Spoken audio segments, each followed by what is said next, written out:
প্রত্যেকটা কথা লাউহে মাহফুজে লেখা আছে, এমনকি আপনার কার সাথে বিয়ে হবে সেটাও, কয়টা বাচ্চা কাচ্চা হবে সেটাও। তাই এত অস্থির হওয়ার দরকার নাই, রিজিকে যা আছে আসবে ইনশাল্লাহ। লিখা যদি হয়ে থাকে আসবে না, আসবে ইনশাল্লাহ, সবর। তো এই জন্য মুমিনদেরকে বলা হয়েছে তোমরা কখনো হতাশ হবে না, কারণ তাকদীর লেখা হয়ে গেছে, হতাশার কোনো কারণ নাই। একটা প্রবণতা আমরা সমাজে দেখছি আত্মহত্যার। ইয়াং জেনারেশনকে আমরা নসিহত করবো যে ভুলেও নিজের জীবনকে বিসর্জন দিতে যাবেন না। আল্লাহ রাব্বুল আলামিন আপনাদেরকে সৃষ্টি করেছেন তার ইবাদত করার জন্য এবং তার জমিনে তার দিনটাকে প্রতিষ্ঠা করার জন্য। হেলায় খেলায় আপনার জীবনটা নষ্ট করবেন না, ঠিক আছে ভাই? আল্লাহ বোঝার তৌফিক দান করে। তো কলম সৃষ্টি করার পরে কিয়ামত পর্যন্ত সব লেখা হয়ে গেছে। এখন আমাদের এই পৃথিবীতে তো মানুষ ছিল না, ছিল? এদিকে মনোযোগ দেন। এই পৃথিবীতে কি আগে মানুষ ছিল? এই পৃথিবীতে আগে কি ছিল তাহলে বলেন? হ্যাঁ, মাশাআল্লাহ। এই পৃথিবীতে আগে কি ছিল? এখন ওরা নাই? সবার সাথেই কিন্তু একটা করে আছে, কমপক্ষে কয়টা করে? সবার সাথে কমপক্ষে একটা করে। আর কোনো কোনো জায়গা আছে যেখানে জিনের বড় বড় আখড়া আছে। পৃথিবীতে যে জায়গাগুলো থেকে ইসলাম বিরোধী অপতৎপরতাগুলো চলে, ওখানে জিনের আখড়া বেশি। কথা বুঝতে পারছেন? তো জিন জাতিকে আল্লাহ পাক ধ্বংস করে দিয়েছেন তাদের পাপের কারণে, আল্লাহ দ্রোহিতার কারণে, অবাধ্যতার কারণে। এখন আল্লাহ রাব্বুল আলামিন ইরাদা করলেন পৃথিবীতে আমাদেরকে সৃষ্টি করবেন, মানে মানুষকে সৃষ্টি করবেন। আর আল্লাহ পাক তার সমস্ত ফেরেশতাদেরকে একত্রিত করলেন। ঘটনাটা কিন্তু খুব ইন্টারেস্টিং।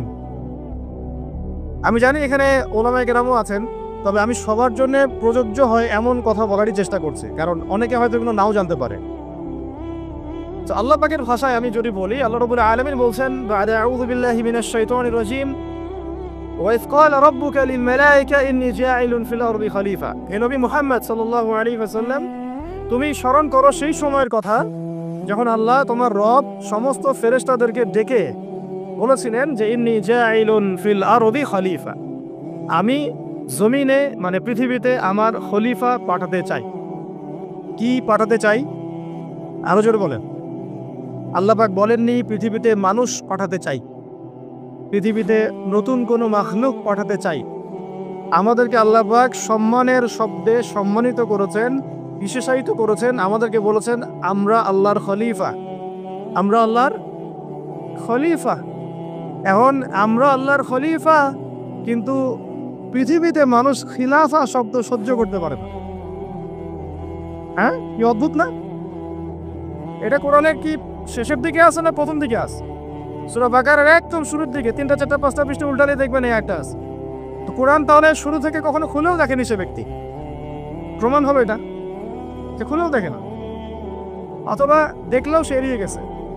আল্লাহ পাক আমাদেরকে বললেন যে পৃথিবীতে আমি আমার খলিফা পাঠাতে চাই। তাহলে আদম আলাইহিস সালামকে আল্লাহ পাক মুহাব্বতের শব্দে, সম্মানের শব্দে বিশেষায়িত করলেন কি বলে? সুবহানাল্লাহ, সুবহানাল্লাহ। আর খলিফা কাকে বলে এটা আমি আপনাদেরকে বোঝাচ্ছি একটা দোয়া থেকে।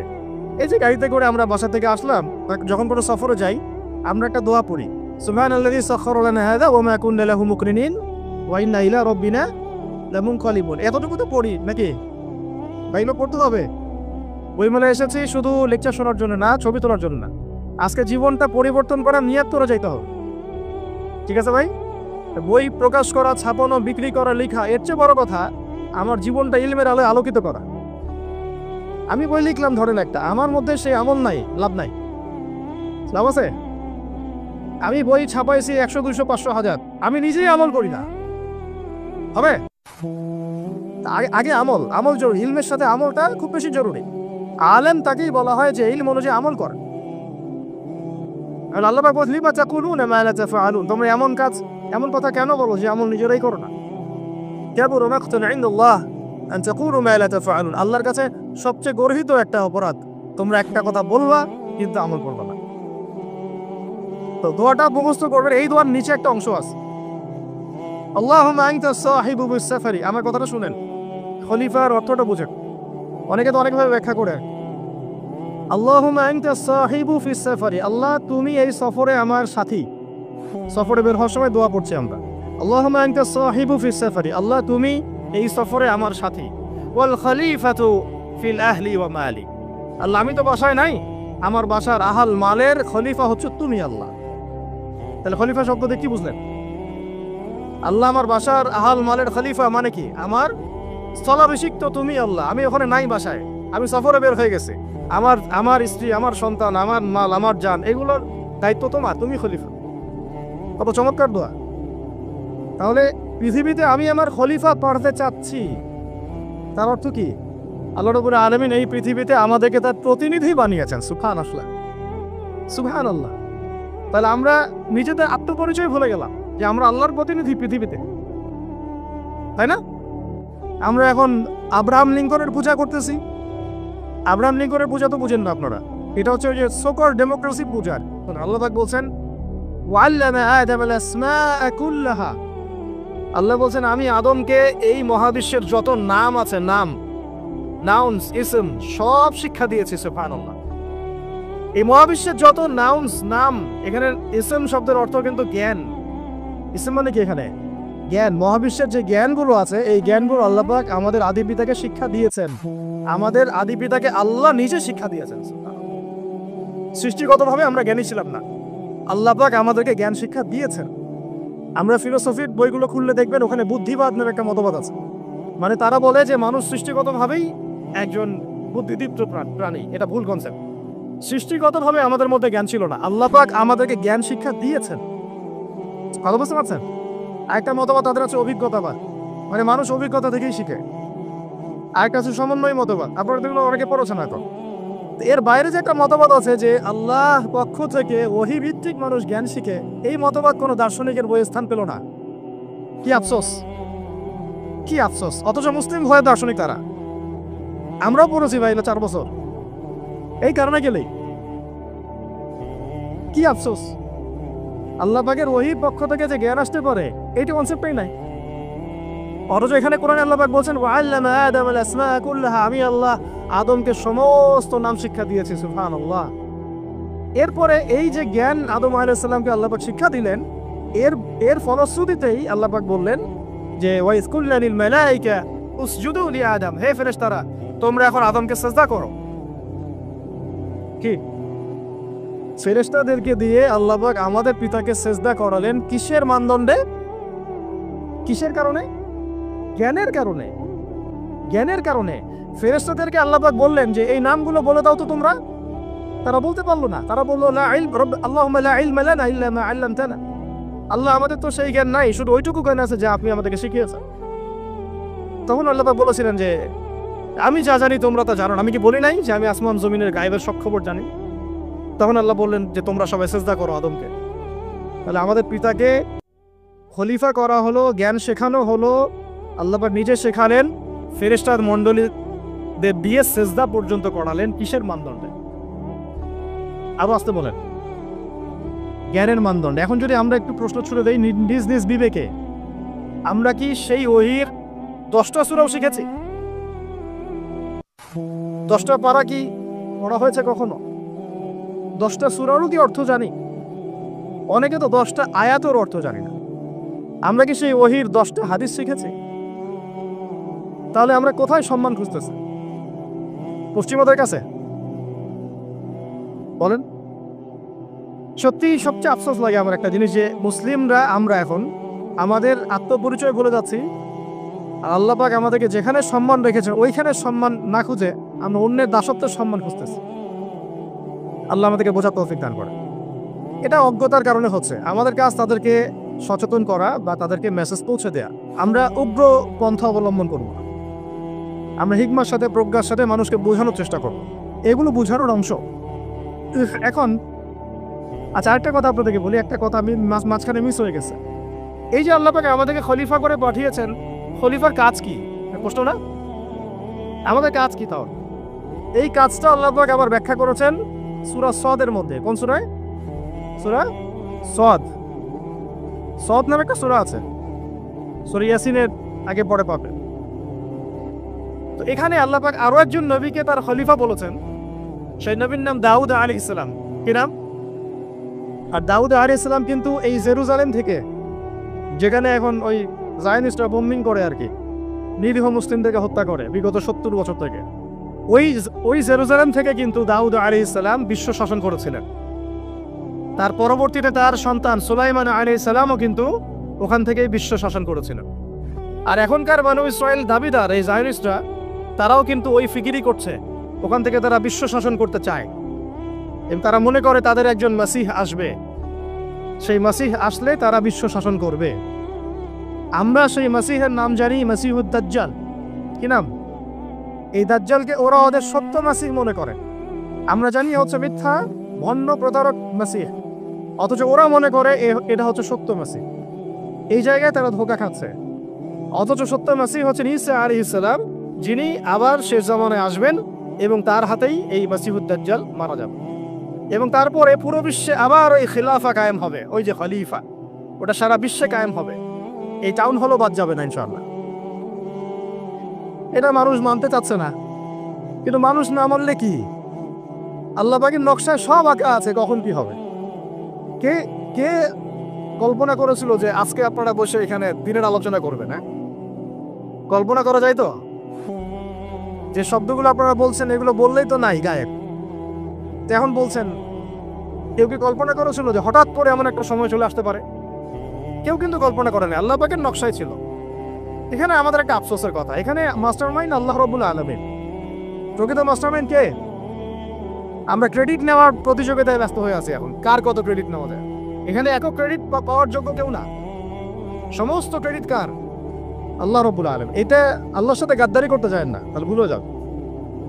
কারণ আমি বারবার বলেছি আপনাদেরকে, কোরআন থেকে একটা শিক্ষা আমরা শিখেছি, একটা কওম যখন মাজলুম থাকে, দুর্বল মাজলুম জুলুমের শিকার হচ্ছে, আল্লাহ পাক সেই কওমটাকে বাঁচান, কোনো না কোনো একজন ত্রাণকর্তাকে পাঠান, কোনো একটা সূরাতে আল্লাহ পাক সেই কওমকে বাঁচায় দেন।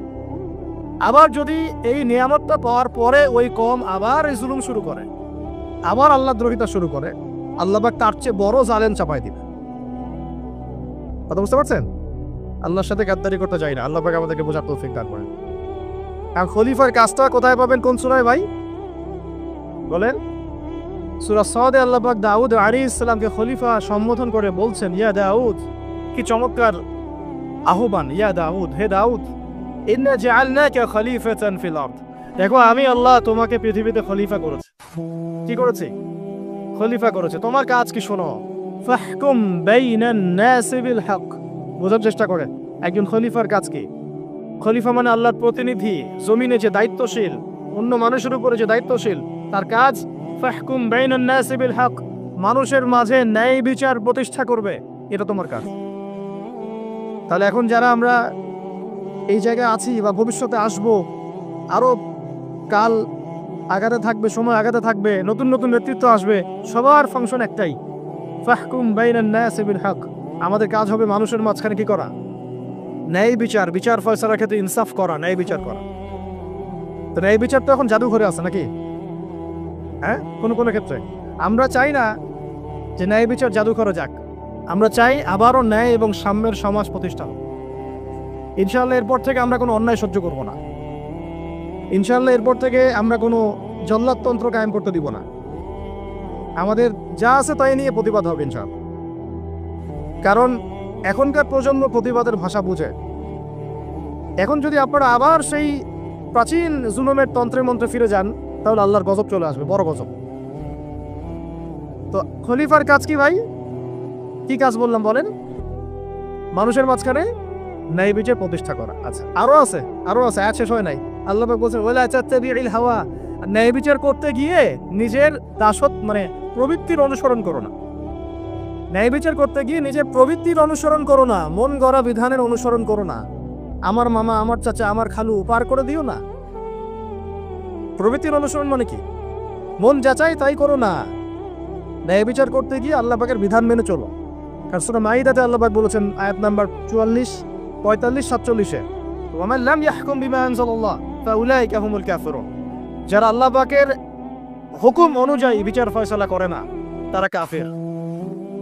45-এ গিয়ে আল্লাহ বলছেন, ওয়ামান লাম ইয়াহকুম বিমা আনজালাল্লাহ ফাউলাইকা হুমুল ফাসিকুন, যারা আল্লাহ পাকের বিধান অনুযায়ী বিচার ফয়সালা করে না এরা ফাসিক, পাপাচারী।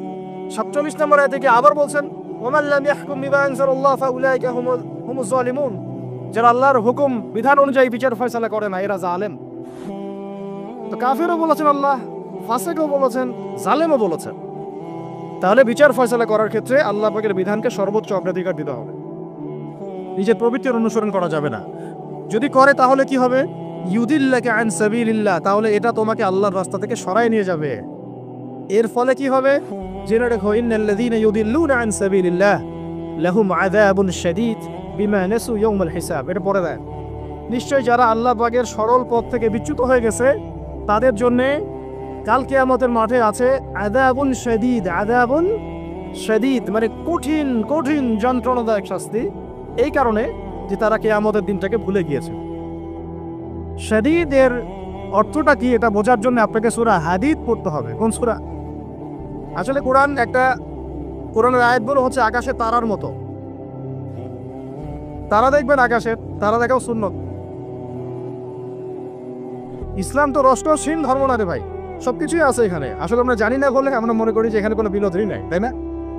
এই গান বাজনা না করলে কি হয়, মন শান্তি হয়, এরকম একটা ভাব।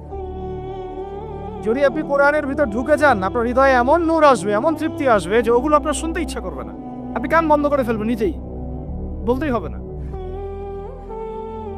এখন কিছু নতুন ইসলামিস্ট আসছে, তারা এগুলোকে ইসলামের অন্তর্ভুক্ত বলে মনে করার দাবি করতেছে যে এগুলোতে নিষেধ নাই, এগুলোতে নিষেধ করা হয় নাই। কতটুকু জানেন ইসলাম সম্পর্কে? না জেনে কেন কথা বলেন?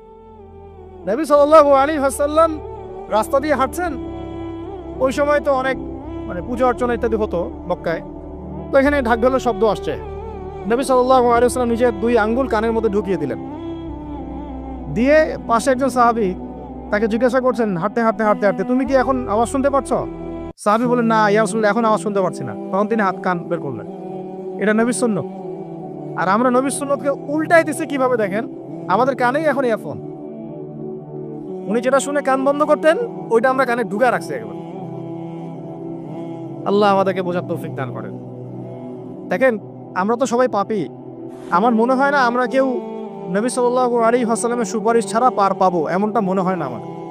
সবাই পাপী, আপনি আমি আমরা সবাই। তো সেই যে নবীর সুপারিশ আমরা প্রত্যাশা করছি, সেই নবীর সুন্নাতকে যদি এইভাবে অবজ্ঞা করতে থাকি তাহলে কি সুপারিশ পাবো ভাই? কি মনে হয় আপনাদের? অ্যাটলিস্ট সুন্নাতকে তো সম্মান করতে হবে নাকি?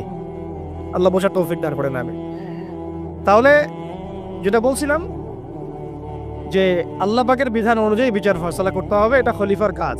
ন্যায় বিচার করতে হবে মানুষের মাঝখানে, এবং নিজের প্রবৃত্তির অনুসরণ করা যাবে না, তাহলে আল্লাহর পথ থেকে দূরে সরাই দিবে। এখানেই বললাম শাদীদ বুঝতে গেলে আপনাকে কোন সূরা পড়তে হবে? সূরা হাদীদ। আকাশের তারার কথা কেন বললাম? যে আকাশের তারাগুলো যদি মেলাতে পারেন দেখবেন বিভিন্ন শেপ তৈরি হয়। প্রত্যেকটা তারার অবস্থানের গাণিতিক একটা ব্যাখ্যা আছে। যারা অ্যাস্ট্রোনমি নিয়ে পড়াশোনা করেন তারা জানেন, এগুলা সবাই জানবেন না। প্রত্যেকটা তারাকে আল্লাহ পাক এত সূক্ষ্মভাবে স্থাপন করেছেন যে যদি একটু সামান্য একটু ডানে বামে এগুলো সরে যায়, মহাবিশ্বের এই স্থিতিশীলতা নষ্ট হয়ে যাবে। এবং এটার কসমও আল্লাহ পাক কোরআনে করেছেন সূরা ওয়াকিয়ার মধ্যে। কোন সূরা? সূরা ওয়াকিয়াতে আল্লাহ পাক বলেছেন, ফালা উকসিমু বিমাওয়াকিইন নুজুম, আমি তারার অবস্থান স্থলের স্থিতির কসম করে বলছি। আল্লাহ পাক এর কসম করেছেন। কত গুরুত্বপূর্ণ জিনিস, ঠিক আছে? তো পরেরগুলো বললাম না। সূরা হাদীদ কেন পড়বেন? সূরা হাদীদ আল্লাহ পাক বলেছেন যে ওয়ানজালনাল হাদীরা ফীহি বাসুন শাদীদ। এটা শাদীদ বুঝাতে গিয়ে হাদীদে আসছে। আল্লাহ পাক বলছেন যে আমি আল্লাহ পৃথিবীতে আসমান থেকে লোহা নাজিল করেছি। অবাক করার বিষয় না? লোহার খোলে খুঁজতেছেন আপনারা মাটির নিচে, তাই না?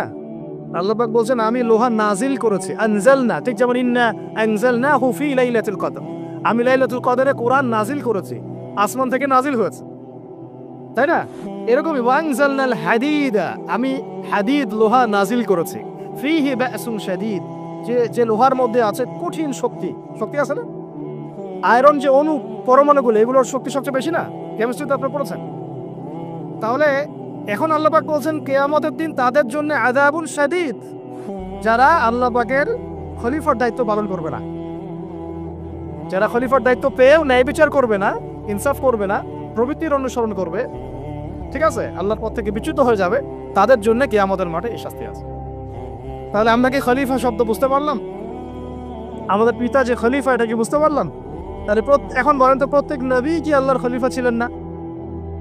ছিলেন কি না? প্রত্যেক নবী কি আল্লাহর বিধান দিয়ে বিচার ফয়সালা করেন নাই? মানুষের মাঝখানে ইনসাফ করেন নাই? ন্যায় বিচার প্রতিষ্ঠা করেন নাই? এরপরে সাহাবায়ে কেরামের যুগে তারা কি ন্যায় বিচার প্রতিষ্ঠা করেন নাই?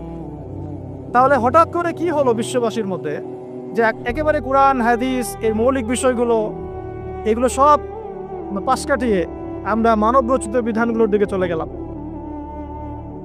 রহস্যজনক না বিষয়টা? এটা হচ্ছে দাজ্জালীয় একটা শাসন আসতেছে সামনে। দাজ্জাল নিজেকে খোদা বলে দাবি করবে, সে সমস্ত মানব জাতিকে বুঝাবে যে সেই খোদা, নাউযুবিল্লাহ। সে অনেক বেলকি দেখাবে, মানুষকে তার দিকে টেনে নিয়ে আসবে, এমনকি সে এক হাতে জান্নাত এক হাতে জাহান্নাম নিয়ে ঘুরবে।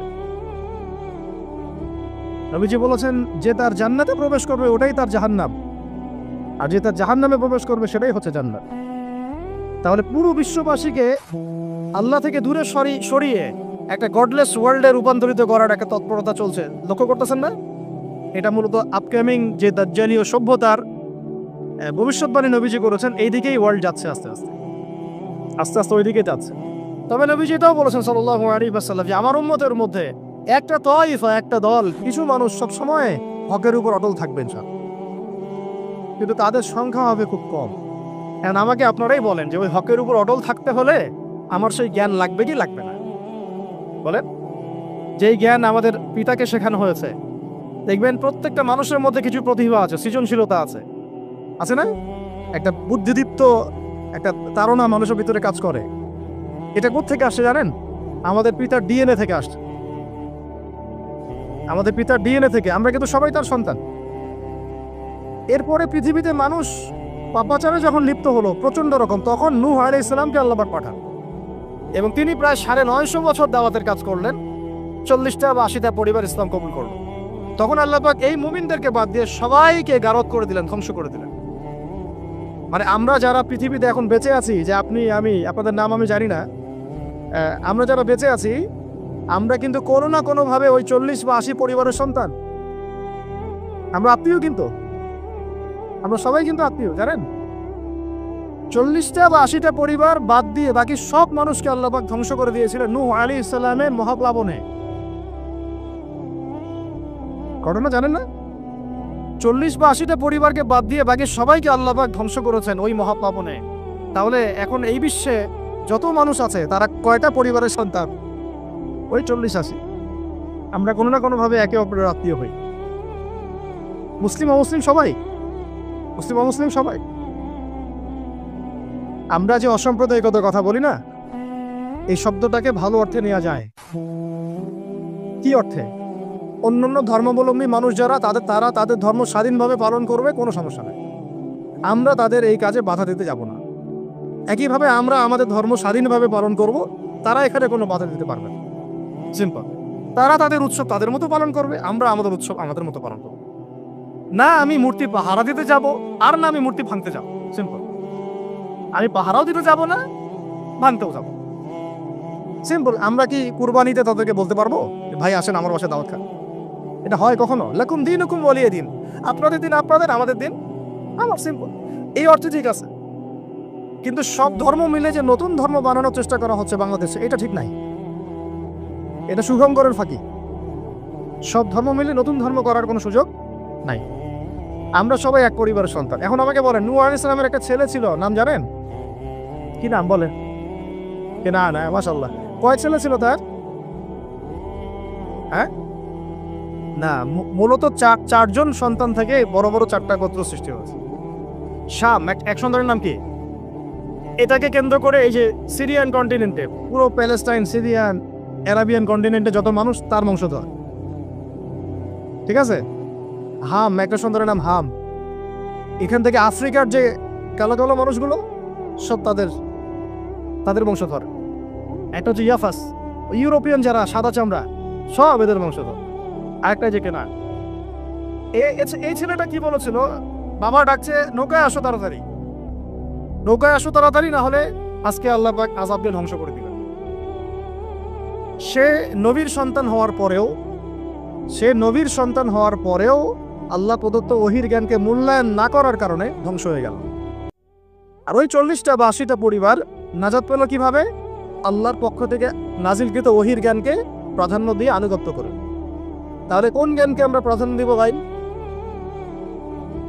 আমি বলছি না যে আমরা দুনিয়াবী জ্ঞানগুলোকে শিখবো না, ওই প্রসঙ্গে আমি একটু পরে আসছি যে আমরা শিখবো এবং কিভাবে শিখবো, কতটুকু শিখবো। আগে এই অংশটুকু শেষ করি। ঠিক একইভাবে আপনারা কি আদ জাতির নাম জানেন? আদ, সামুদ। ওই যে সৌদি আরব এখন যেখানে লাইন বানাচ্ছে, লাইন প্রজেক্ট, ওই আলোলা বলে, আলোলা লাইন প্রজেক্ট বানাচ্ছে দেখবেন অনলাইনে। ওই জায়গা দিয়ে নবী সাল্লাল্লাহু আলাইহি ওয়াসাল্লাম তাবুক যুদ্ধের সময় গিয়েছিলেন। যাওয়ার সময় তিনি বলেছিলেন, তোমরা মাথা নিচু করে কান্নাকাটি করতে করতে এখান থেকে অতিক্রম করো। সাহাবীরা মাথার উপর কাপড় দিয়ে কান্নাকাটি করতে করতে জায়গাটা পার করেছেন, কারণ ওই জায়গায় সামুদ জাতি ছিল যাদেরকে ধ্বংস করা হয়েছে। ওটা হচ্ছে এখন পর্যটন স্পট। সুবহানাল্লাহ। তো আদ এবং সামুদ জাতিকে আল্লাহ পাক ধ্বংস করলেন, কিন্তু তাদেরকে করেন নাই যারা ওহির জ্ঞানকে প্রাধান্য দিয়েছে। ইব্রাহিম আলাইহিস সালাম কোন জ্ঞানের বদৌলতে আল্লাহকে চিনলেন? মানব রচিত জ্ঞান নাকি আল্লাহ পক্ষ থেকে নাজিলকৃত জ্ঞান? বলেন। মূসা আলাইহিস সালাম কোন জ্ঞানের বদৌলতে ফিরআউনের মতো এই যে কি বলবো প্রতাপশালী একজন শাসকের সামনে দাঁড়িয়ে বুক ফুলিয়ে ইসলামের দাওয়াত দিলেন? কোন জ্ঞানের আলোকে? ওহির জ্ঞান। আর ওহির জ্ঞান যখন নাজিল করা হয়েছে তখন তিনি দোয়াটা পড়ছিলেন, রব্বি ইশরাহ লি সাদরি ওয়া ইয়াসসির লি আমরি ওয়াহলুল উকদাতাম মিন লিসানি ইয়াফকাহু কওলি। প্রত্যেক নবী, ইউসুফ আলাইহিস সালাম কারাগারে 12 বছর থেকেছেন। কত বছর? 12 বছর। আমাদের অনেক ভাই এরকম 5 বছর, 7 বছর, 10 বছর, 12 বছর থেকেছে আছে। এমনও মানুষ আছে, এখন বলা যায় তাই বলি, যে ওই যে একটা শব্দ শুনেছেন আয়না ঘর, ওখানে দীর্ঘদিন ছিল তারপরে নাই, কোথায় গেছে আল্লাহই ভালো জানে। ইউসুফ আলাইহিস সালামও এরকম কারাগারে ছিলেন। কত বছর? 12 বছর। কিন্তু আল্লাহ পাক তাকে এমন একটা জ্ঞান শিক্ষা দিয়েছিলেন, তিনি স্বপ্নের ব্যাখ্যা বলতে পারতেন, যে কোনো স্বপ্নের। রাজা স্বপ্ন দেখলেন যে 7টা গাভী, জীর্ণ শীর্ণ গাভী, মোটা তাজা গাভীকে খেয়ে ফেলছে, স্বপ্নের ব্যাখ্যা কেউ দিতে পারে না। কিন্তু ওই জেলখানায় 2 জন ছাড়া পাওয়া মানুষ, ছাড়া পাইছে 2 জন, আর কি 2 জনের মধ্যে একজন বেঁচে আছে, একজন নাই। মানে 2 জন বসে বসে ইউসুফ আলাইহিস সালামকে বলছিলেন যে আমরা একটা স্বপ্ন দেখলাম যে আমার মাথায় রুটি আছে, পাখি এসে রুটি খেয়ে ফেলছে। আর আমি স্বপ্ন দেখলাম যে আমি শরাব পান করাচ্ছি, ব্যাখ্যা কি? ইউসুফ, তোমাকে সত্যবাদী বলে জানি।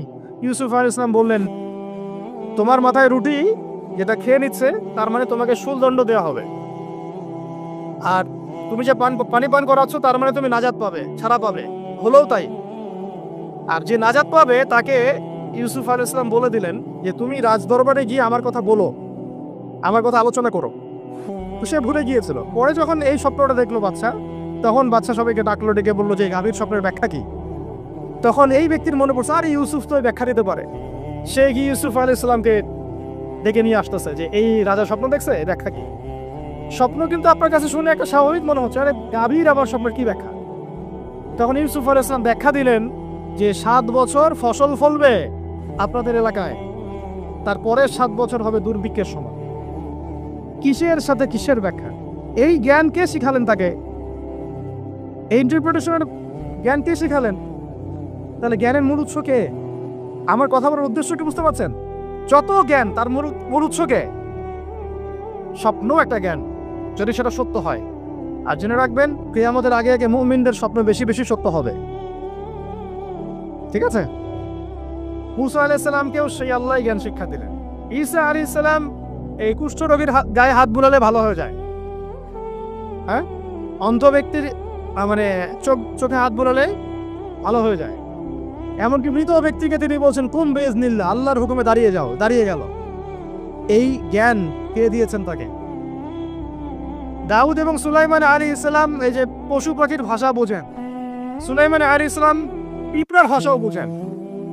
আপনাদের সায়েন্স কি পিঁপড়ার ভাষা বোঝে? হ্যাঁ, আমরা তখন সায়েন্সকে সবকিছু করি, তাই না? সায়েন্স যদি বলে হ্যাঁ তাহলে হ্যাঁ, না বললে না। মানে এমন একটা ভাব দেখেন, সায়েন্সকে আমরা ইলাহ বানাইছি, ইলাহ, উপাস্য। সায়েন্স যদি বলে যে পৃথিবী থেকে অমুক অমুক কোটি কোটি আলোকবর্ষ দূরে একটা গ্রহের সন্ধান পাওয়া গেছে, নাম দিল ধরেন যে আলফা এক্স ওয়াই জেড কিছু একটা, ওখানে হুরপরি আছে, হ্যাঁ ওখানে দুধের সাগর আছে, মধুর সাগর আছে। তো মানুষ তখন বিশ্বাস করা শুরু করবে, হ্যাঁ হ্যাঁ তাই তো থাকতেই পারে।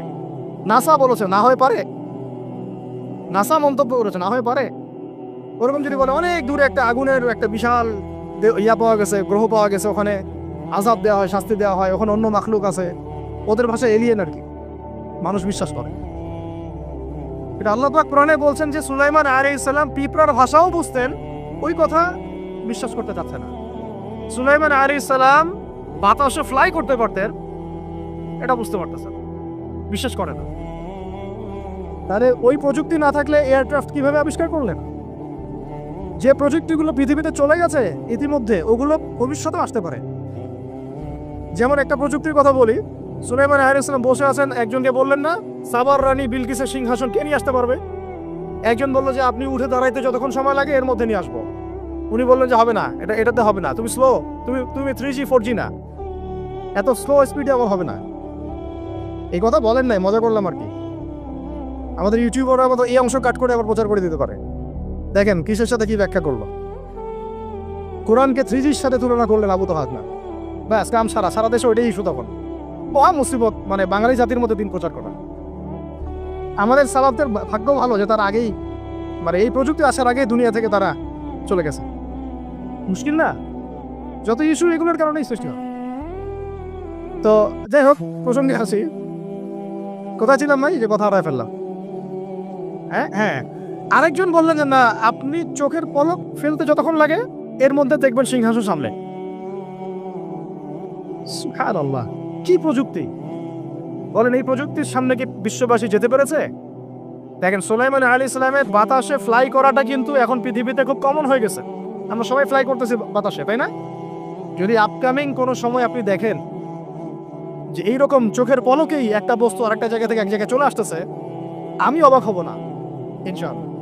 কারণ কোরআনে অতীতে এই ঘটনার দলিল আছে। বুঝতে পারতেছি না? এক কথায় সমস্ত জ্ঞানের মূল উৎসকে। এরপরে আসেন, অত আর লম্বা করছি না, আমাদের নবী মুহাম্মদ সাল্লাল্লাহু আলাইহি ওয়াসাল্লাম আসেন, আমরা তো তার উম্মত। 23 বছরে, একটু মনোযোগ দেন, এটা আলোচনার লাস্ট পার্ট, ঠিক আছে? 23 বছরে তিনি পুরো জাহেলিয়াতকে পরিবর্তন করে দিয়েছেন। কত বছরে?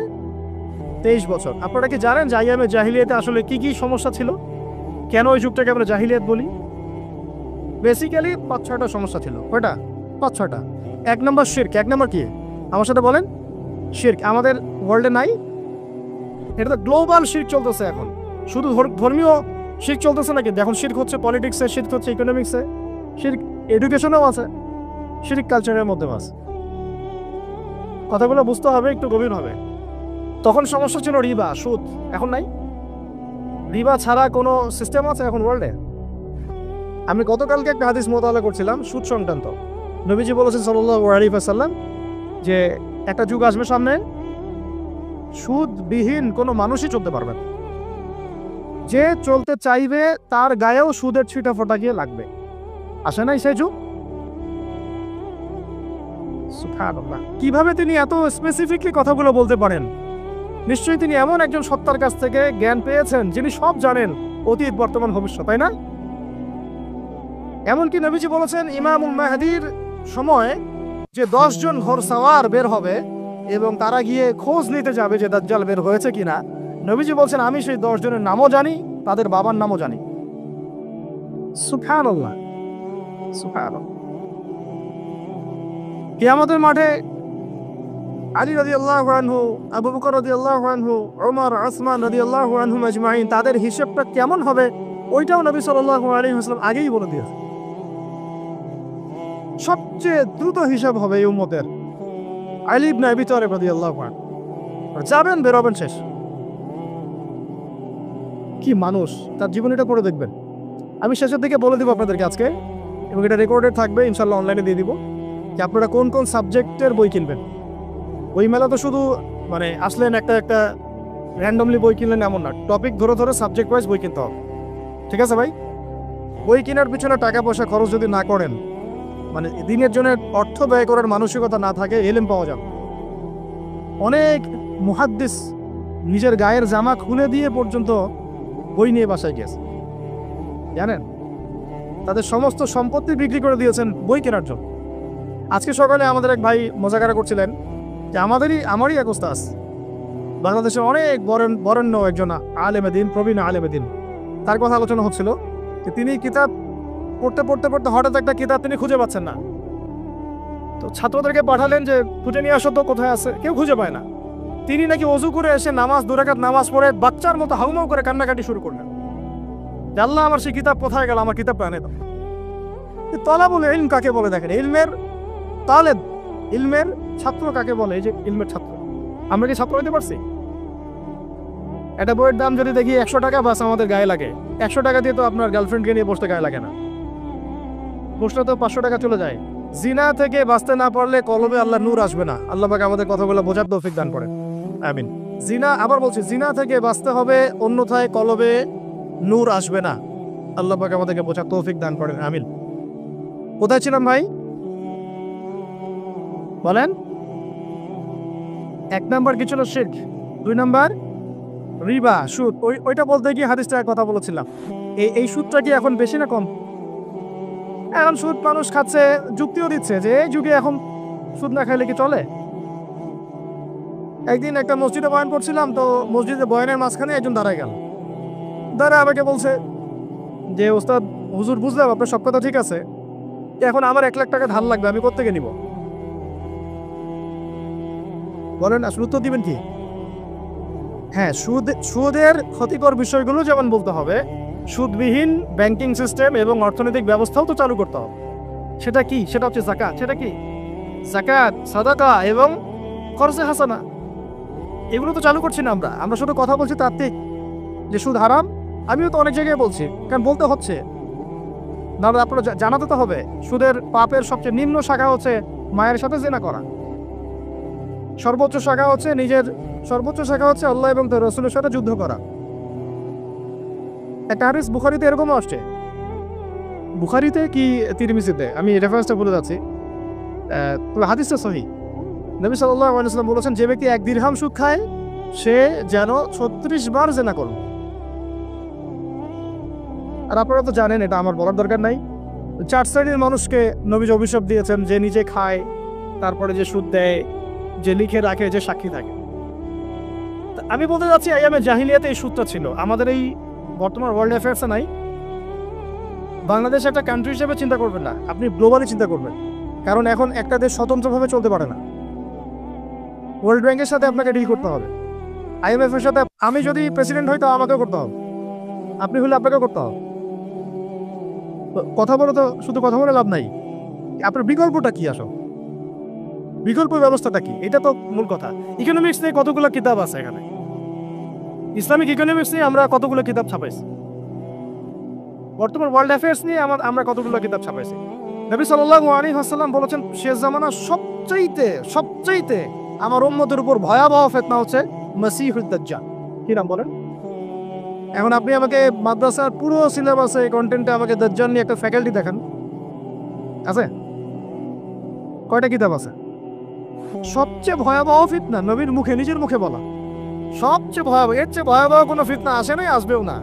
তো এখন আপনি আমাকে বলেন যে এই ফিতনা সংক্রান্ত কতগুলো কিতাব আপনার কাছে আছে বাসায়, বলেন। তাহলে গ্যাপস আছে না আমাদের মধ্যে? গ্যাপ ফিল আপ করতে হবে। কথাগুলো বলার উদ্দেশ্য হচ্ছে গ্যাপসটা ফিল আপ করা। তো এই রিবার সমস্যাটা এখনো আছে। আল্লাহ পাক আমাদেরকে রিবা মুক্ত জিন্দেগি দান করেন, এবং আমি রিকোয়েস্ট করব বিনয়ের সাথে যে আমাদের ঊর্ধ্বতন কর্তৃপক্ষ যারা আছেন, শুধু একটা কাজ করেন না, একটা কাজ 1 বছর করেই দেখেন না কি হয়। প্রত্যেকটা মুসলিম, অমুসলিমদের কথা বলছেন, যেহেতু এটা খিলাফা স্টেট না, সেহেতু অমুসলিমরা এখানে জিজিয়া দিবে না। খিলাফা স্টেটে অমুসলিমরা জিজিয়া দেয়, এটা তো খিলাফা স্টেট না, এটা ডেমোক্রেটিক স্টেট এবং সেকুলার স্টেট। শুধু মুসলিমদের কাছ থেকে যাদের নিসাব পরিমাণ সম্পদ হয়েছে জাকাত দেওয়ার, সবার কাছ থেকে রাষ্ট্রীয়ভাবে বাধ্যতামূলক জাকাত নেন, দেখেন না অর্থনীতি সচল হয় না। 1 বছর নিয়ে দেখেন না কি হয়। কেউ এই উদ্যোগ গ্রহণ করতে পারতেছে না, কেন হচ্ছে না আমরা বুঝতে পারতেছি না। কর্জে হাসানার এনজিও চালু করা যায়। আমরা অনেক সংগঠন করছি, সোশ্যাল, অরাজনৈতিক ইত্যাদি রাজনৈতিক। আমরা ইকোনমিক এনজিও খুব একটা করতে পারছি না, কিন্তু এই জায়গাগুলো দখল করে ফেলছে। দেখেন কারা কারা, নাম বলতে যাচ্ছি না। যারা যারা দখল করছে তারা কিন্তু এখন রাষ্ট্রের অনেক বড় বড় জায়গায় হস্তক্ষেপ করতেছে। ইভেন ট্রান্সজেন্ডারের মতো ইস্যুগুলো তারা ঢুকাই দিচ্ছে ভিতরে, ঢুকায় নাই? উত্তরবঙ্গ জুড়ে, পুরো উত্তরবঙ্গে ঘুরে আসেন, দেখেন কাদের তৎপরতা বেশ। নীলফামারীতে সফর করে দেখলাম যে ওখানে একটা গ্রামের মধ্যে 24টা এনজিও কাজ করতেছে, শুধুই সব। তারপরে মানুষ তামাক চাষ করে খাচ্ছে।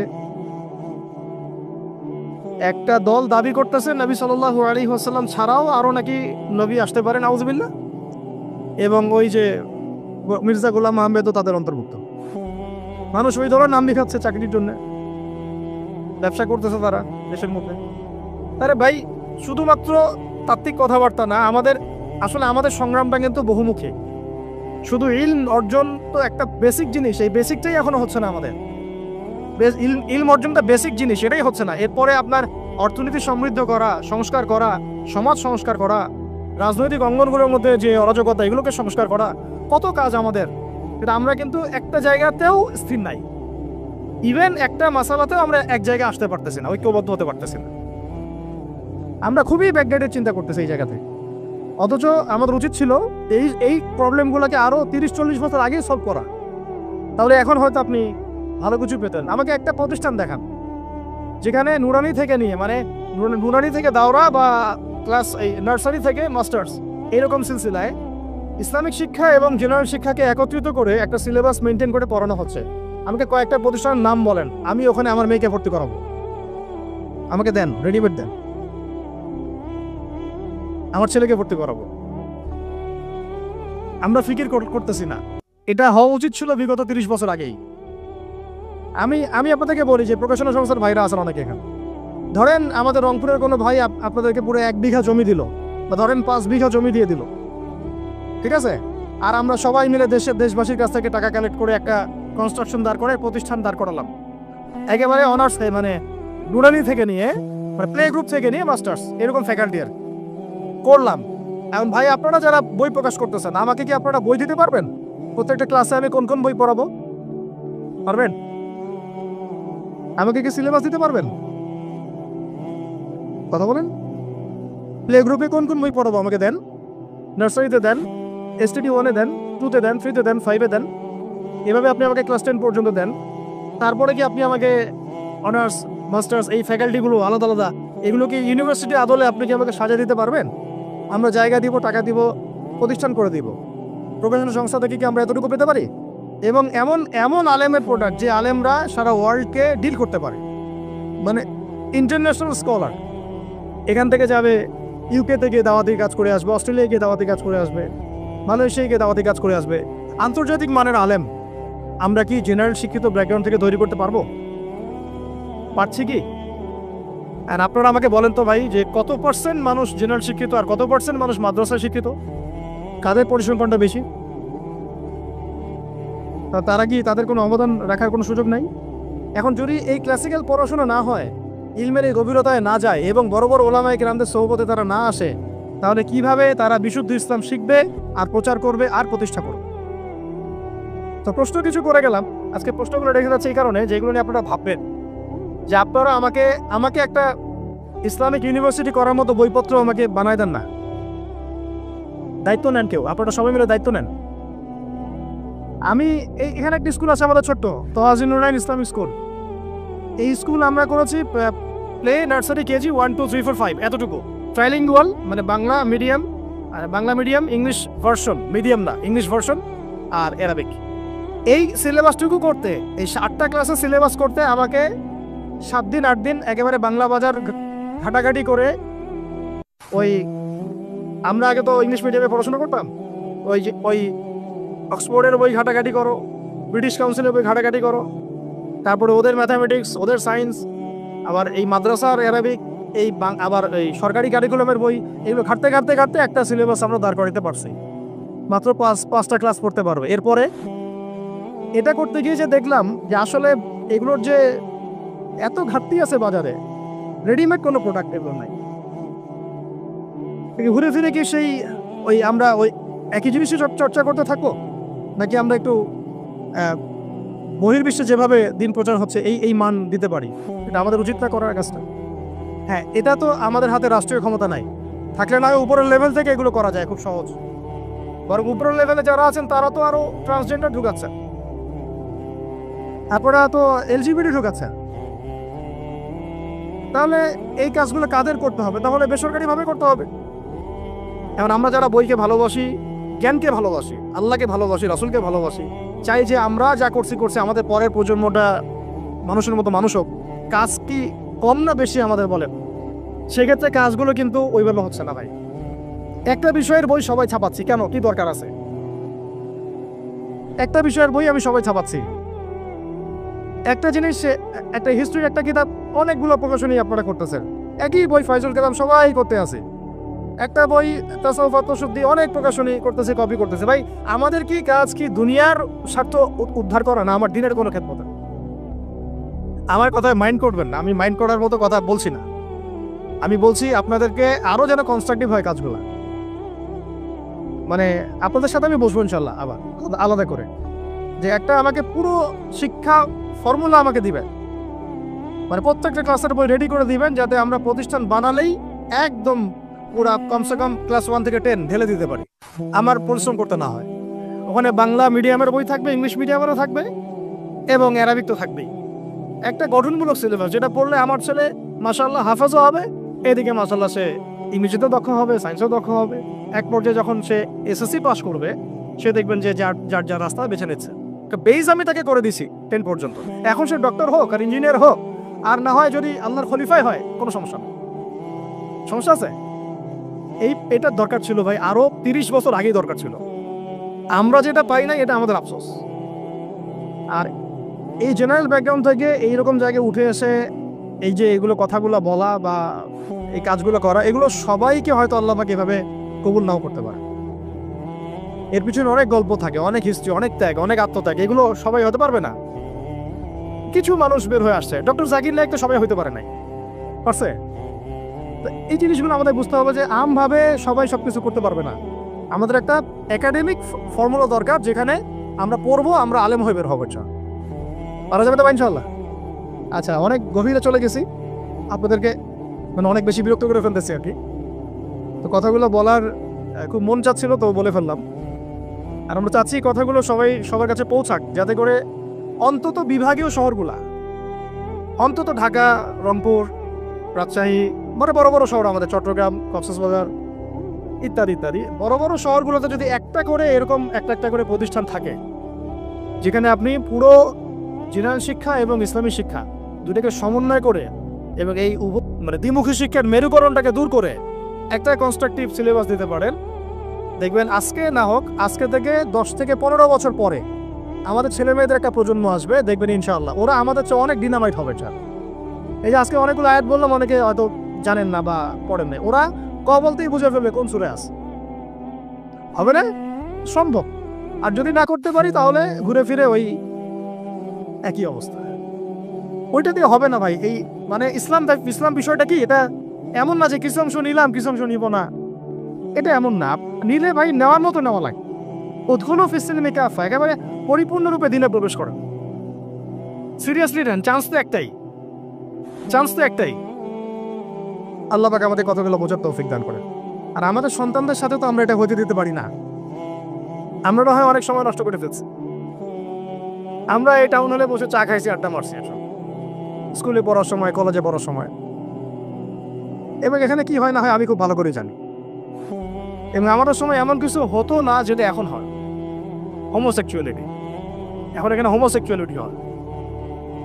তাহলে বলেন এগুলো আমাদের জিম্মেদারি না? আচ্ছা, রংপুরে, অন্তত রংপুরের শহরে এরকম উদ্যোগ নিতে পারবেন কারা কারা? হাত তুলেন দেখি। আমি যে কথাগুলো বললাম, কার কার সাহস আছে? এগুলো তাত্ত্বিক কথা বলে চলে গেলে কাজ হবে না। বইমেলা একবার হয়েছে, এরপরের বইমেলা না হয় আপনাদের প্রতিষ্ঠানের ক্যাম্পাসে করবেন, সমস্যা কি? রংপুরে অন্তত পক্ষে এরকম একটা ক্যাম্পাস গড়ে তোলেন, যার যা আছে তাই নিয়ে নামেন। কারো অর্থ থাকলে, কারো জমি থাকলে, কারো বুদ্ধি থাকলে, কারো প্রকাশনা সংস্থা থাকলে, কারো টিচার প্যানেল থাকলে, আসেন রংপুরে একটা কিছু করে দেখাই। আর সবাই যদি তাকায় থাকি একজনের দিকে যে আদনান ভাই করবে, অমুক ভাই করবে, তমুক ভাই করবে, তাহলে তো হলো না। কারণ আমরা তো কারো উপর নবী হয়ে আসি নাই, সবাই মিলে হাত লাগালে তখন কাজ করা যাবে ইনশাআল্লাহ। এমন এই প্রতিষ্ঠানগুলোর দরকার আছে না নাই? এর গুরুত্বটা বোঝার যোগ্যতা আল্লাহ পাক আপনাদেরকে দান করেন, দোয়া করি আমি। তো ভাই আর লম্বা করতেছি না, আমি শেষের অংশটুকু বলে শেষ করে দিচ্ছি যে এই সুদ আর শিরক যেমন ওই সময় ছিল এখনো আছে। আর ওই আইয়ামে জাহিলিয়াতের সেই সুদ আপনি দেখলেন, এখন শিরক দেখলেন, মাদক আছে না নাই? আইয়ামে জাহিলিয়াতের মাদক, আইয়ামে জাহিলিয়াতের এই নারী জাতির অবমাননা আছে না সমাজে? নাই। আর ব্যাখ্যা করতে পারছি না, আপনারা জানেন সব। আর আইয়ামে জাহিলিয়াতে ছিল একটা গোত্রীয় হানাহানি, দ্বন্দ্ব, মারামারি, এখন সমাজে নাই। এটাই তো চলতেছে এখন সমাজে। তো এখন এই জাহেলিয়াতের সমাজটাকে মাত্র 23 বছরের মধ্যে আমাদের নবীজি চেঞ্জ করে দিয়েছেন। কত বছর?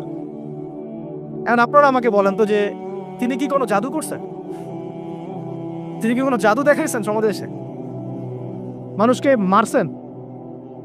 মানুষকে কি তিনি মানে কঠোর ছিলেন? তিনি তার কাছে আল্লাহ ফেরেশতা আসতো, তিনি কি সেই শক্তি কাজে লাগায় একদম মানুষ সমাজের মানুষকে জোর করে ইসলাম কবুল করাইছেন? তিনি কি করছেন 23 বছরে? এটা বলে শেষ করে দিব। তবে তার আগে শুধু এতটুকু বলবো যে 23 বছর পরের মক্কাটাকে একটু দেখেন। 23 বছরের পরের মক্কাটাকে একটু দেখেন। ওই মক্কাতে কি কোনো শিরক আছে? হ্যাঁ, 23 বছর পরের মক্কা, ওখানে কি কোনো শিরক আছে? ওখানে কি কোনো সুদ আছে? কোনো মাদক আছে? বলেন। কোনো নারীর অবমাননা আছে? কোনো গোত্রীয় হানাহানি আছে? তার 23 বছরের মধ্যে পুরো সমাজটাই চেঞ্জ করলেন কিভাবে? জাদু তো করেন নাই, মানুষকে তো অত্যাচার করেন নাই, কটু কথা বলেন নাই, এমনকি তিনি কারো গায়ে হাতও তুলেন নাই, তাই না? একটা কাজই তিনি করেছেন, সেটা হলো এই যে কোরআন এবং সুন্নাহর যে জ্ঞান, এই ওহীর জ্ঞানটাকে তিনি সবার মাঝখানে ছড়াই দিয়েছেন। এই তো কাজ। তারপরে সেই জ্ঞান যখন মানুষ শিখেছে, তার উপরে আমল করেছে, এবং সেই জ্ঞান এর উৎস আল্লাহ রাব্বুল আলামিন, তার কাছে আত্মসমর্পণ করেছে, নবীর কাছ থেকে আত্মশুদ্ধি অর্জন করেছে, এবং হালাল খেয়েছে, পরিবার গঠন করেছে, প্রজন্মকে তৈরি করেছে, সৎ কাজে আদেশ করেছেন, অসৎ কাজে নিষেধ করেছেন, প্রয়োজনে কখনো হিজরত করেছেন, কখনো মার খেয়েছেন, কখনো সবর করেছেন, কখনো বা জিহাদও করেছেন। এভাবে আস্তে আস্তে পুরো আরবের মধ্যে দিনটা প্রতিষ্ঠা হয়ে গেল। তাহলে মূল উৎসটা কি ছিল? জ্ঞান। মূল উৎসটা কি ছিল বলেন? জ্ঞান। আর এই জ্ঞানটার চর্চাই আমাদের সবাইকে করতে হবে। আল্লাহ পাক আমাদেরকে তৌফিক দান করে না। এই চর্চা করতে গেলে আমাদের সমাজে এখন দুইটা রাস্তা, এর বাইরে আপনি কোনো রাস্তা দেখবেন না, হয় মাদ্রাসার ব্যাকগ্রাউন্ড অথবা জেনারেল ব্যাকগ্রাউন্ড। এই তো সমন্বিত কোনো প্রচেষ্টা খুব বেশি দেখা যাচ্ছে না। আজকে আমার কথা বলার মধ্যে একটা অন্যতম একটা গুরুত্বপূর্ণ পার্ট হচ্ছে সমন্বিত প্রচেষ্টা এখন থেকে নেওয়া উচিত। এতে আপনারা এগ্রি করেন না করেন না? যদি এগ্রি করেন তাহলে প্রত্যেকটা জায়গায় এরকম কিছু কিছু প্রতিষ্ঠান গড়ে তোলার চেষ্টা করেন। ইনশাআল্লাহ আজকে না হোক, আজকে থেকে 10-15 বছর পরে ফলাফল পাওয়া যাবে ইনশাআল্লাহ। ঠিক আছে ভাই? আল্লাহ পাক আমাদেরকে বোঝার তৌফিক দান করেন। শেষ করার আগে খালি কয়েকটা সাবজেক্ট বলবো। এখন যারা জেনারেল স্টুডেন্ট, আপনাদের তো মাদ্রাসা যাওয়ার কোনো সুযোগ নাই, বা গেলেও আপনারা একাডেমিক্যালি পড়তে পারেন না। তাই আমি কয়েকটা সাবজেক্ট বলে দিচ্ছি, এই সাবজেক্টগুলো ধরে ধরে বই কিনবেন এই বইমেলা থেকে। ঠিক আছে? অন্তত প্রত্যেকটা সাবজেক্টের একটা করে বই কিনবেন। রাজি আছেন? রাজি নাই? অন্তত প্রত্যেকটা সাবজেক্টের একটা করে বই কিনবেন। সাবজেক্ট 1 নাম্বার হচ্ছে আল কোরআন। 1 নাম্বার কি? আপনাকে কোরআন তেলাওয়াত করা শিখতে হবে। কোরআন তেলাওয়াত শেখার কি বই আছে খুঁজে বের করেন। আর এটা একা শিখতে পারবেন না, এটা নিয়ে গিয়ে কোনো উস্তাদের কাছে বসে পড়তে হবে। এটা খুব খেয়াল রাখবেন আপনারা। একা একা বই পড়ে কখনো আলেম হয়ে যাওয়া যাবে না, বরং তখন বিভ্রান্ত হওয়ার সুযোগ বেশি থাকবে। বই থাকবে, এটা আপনার গাইডেন্স, কিন্তু আপনার একজন মুরব্বী আলেম লাগবে। যে কোনো কাজ মুরব্বীদের সাথে মাশওয়ারা না করে করলেই সমস্যা। কারণ আমরা তো দিন সম্পর্কে তেমন কিছু জানিই না রে ভাই। সমুদ্রে ডুব দিলে বুঝবেন যে গভীরতা কত বেশি। এখন আমরা ডুবই দেই নাই, এই জন্য মনে হয় যে আমি সবই জানি। ঠিক আছে? ডুব না দিলে আমার কাছে মনে হয় যে আমি তো সবই জানি। ডুব দিলে বুঝবেন যে আপনি কিছুই জানেন না, আমি কিছুই জানি না।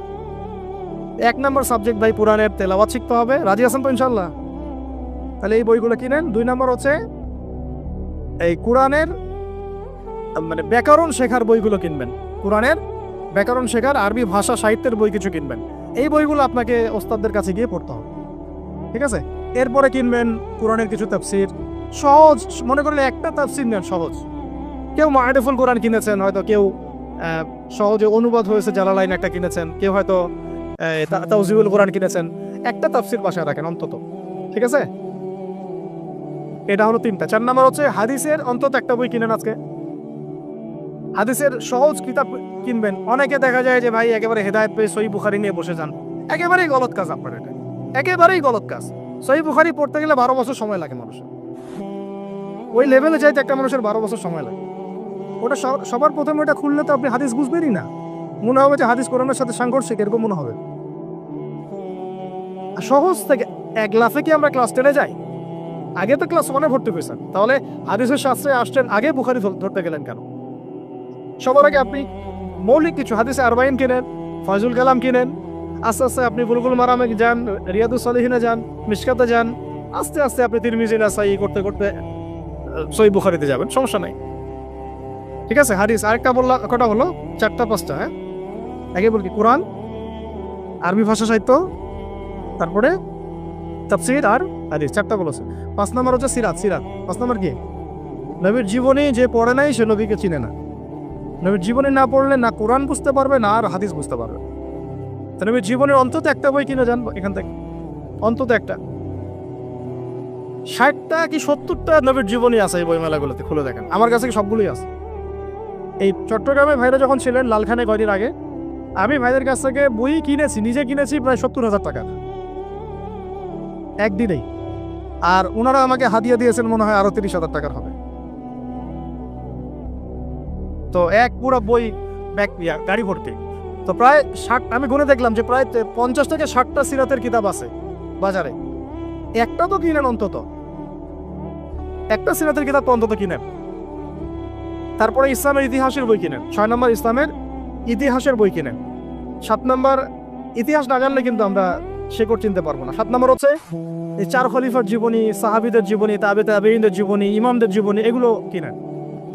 8 নম্বর হচ্ছে ইসলামী অর্থনীতির কিছু বই কিনেন, ইসলামী অর্থনীতি। 9 নম্বর হচ্ছে এই ইসলামিক জিওপলিটিক্সের কিছু বই কিনেন। এই বইগুলো কিছুটা কম, আমি এটা ভাইদেরকে বলবো যে এগুলো ছাপানোর চেষ্টা করেন বেশি বেশি। আর 10 নম্বর হচ্ছে ইসলামী ফিকহের যে মাসলা মাসাইলগুলো জানার জন্য কিছু বই আছে, এইগুলো। এই 10টা সাবজেক্টের বই একটা একটা করে কিনে বাসায় চলে যান। আর একটা নসিহত করবো, বরেণ্য আলেমদের বই পড়বেন। মানে আমি একটা বই ধরেন কালকে বের করে ফেললাম, ভাই আবু তো আদনান ভাই লিখছে বলেই যে আপনাকে ওটা কিনতে হবে জরুরি না, এটা জরুরি না। সবার আগে আপনি বড় বড় বরেণ্য আলেমদের বইগুলো আগে পড়বেন, তারপরে আপনার একটা মেজাজ এমনি তৈরি হয়ে যাবে যে কোনটা হক আর কোনটা বাতিল, এটা আপনি নিজেই বুঝতে পারবেন তখন। এখন হয়তো বুঝতে পারবেন না।